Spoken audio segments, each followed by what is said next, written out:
Alright, so let's talk about vacuum chambers, vacuum pumps, and their care and feeding. Hey everyone, my name is Derek and I am the owner, creator, and head silicone slinger here at Almavidi, where we make silicone toys for adults. Now, degassing silicone is critical to making body-safe toys. This is done using a vacuum chamber and a vacuum pump to pull all the air out of our silicone. Now, personally, I would pick my chamber first. Chambers come in a bunch of shapes and sizes. I would recommend varying a bit larger if you can. It'll just give you a little bit more freedom in the future if you want to do larger batches or if you need to vacuum multiple cups at the same time. I think that the tall 3-gallon vacuum chamber is a kind of sweet spot as far as size goes. You can get smaller chambers or bigger chambers, but the problem with the smaller chambers is that they limit the volume of silicone that you can degas at any one time. If you go much larger, then you have to get a bigger and more expensive pump so you can pull a vacuum fast enough. So let's say we picked a 3-gallon chamber. Now we've got to pick a vacuum pump. These are measured in CFM, or cubic feet per minute.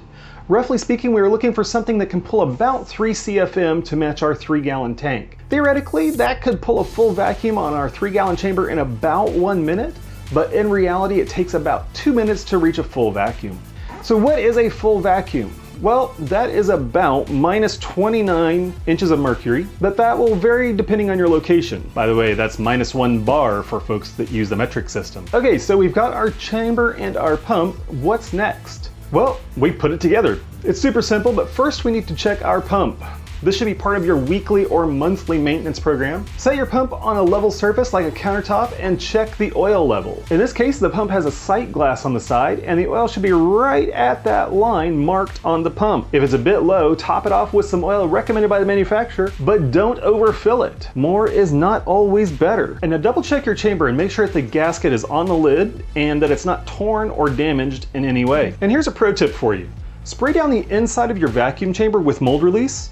This will make cleanup super easy when, not if, spills happen. Now our chamber and pump are ready to go, and now it's time to assemble everything. Attach your hose to the pump and screw it down nice and snug. Then connect the other end of your hose to your vacuum chamber and make sure it's nice and snug as well. And make sure to take note of the valves and how they work. This valve is open, these are closed, this is the fresh air side, this is the vacuum side. So this is open on both sides, and then this is closed. The first rule of using a vacuum chamber, and this is critical, is that the vacuum valve should always be closed unless the vacuum is on and pulling air. And always close the vacuum valve before turning off your vacuum pump. If you don't close the valve before turning off your vacuum pump, you run the risk of pulling the oil out of the vacuum pump and into your vacuum chamber.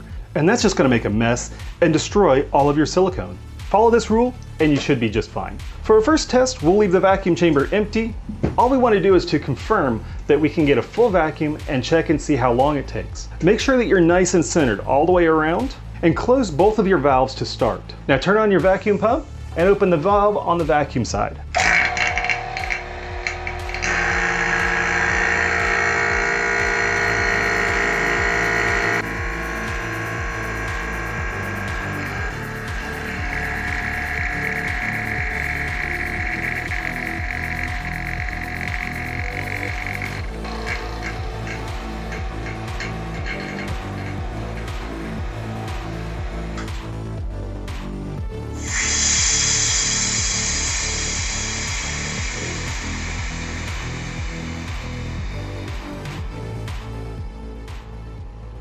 If your vacuum gauge stops before you reach a full vacuum, then you probably have a leak somewhere.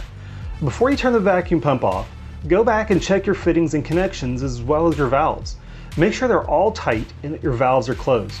If you find one that is loose, tighten it up and let the chamber go to a full vacuum. If you still can't get a full vacuum, go ahead and close the vacuum valve and turn off the vacuum pump. Now you can open up the fresh air valve and equalize the pressure.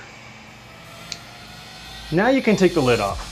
First, check and make sure that your vacuum chamber lid has no tears or cuts in the gasket. Wipe it down, make sure it's nice and clean, and wipe the rim of your vacuum chamber as well. Put your lid back on and retest. Now let's talk about maintenance. It's normal for a vacuum pump to consume some oil as it's being used. You might even see some oil fog coming from the vent on your pump. This is generally normal, so don't panic. If the oil level gets too low, it can take longer to pull a full vacuum, so we'll need to check our oil level regularly. That might mean weekly if you use it a lot, or even monthly if it's just more occasional usage. Also, check your fittings for tightness and your hoses for any wear and tear. Especially look at the ends of the hose where the rubber meets the metal fittings, because as it flexes, it can cause wear and tear, which will create leaks. And finally, clean your chamber. Since I use mold release on my vacuum chamber, I can just spray it with isopropyl alcohol and wipe it out.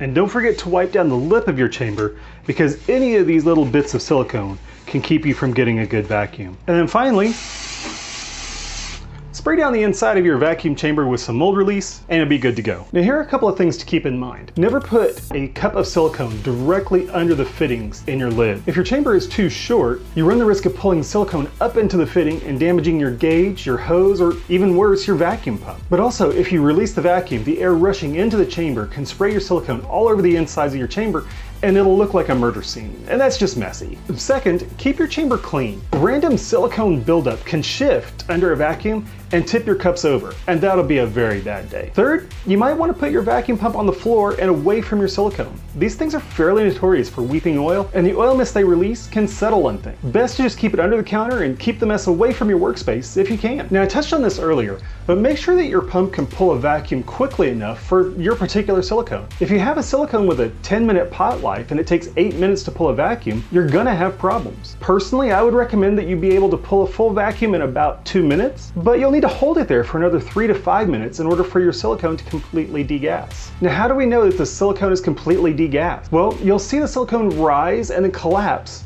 and you'll continue to release bubbles for a few more minutes. Once you stop seeing bubbles come out of the silicone, you're good to go. If you want to learn how to make silicone toys from start to finish, check out this video, or if you want to know why we use a vacuum instead of pressure, check out this one instead. And with that, I am out, and I'll see you in the next video.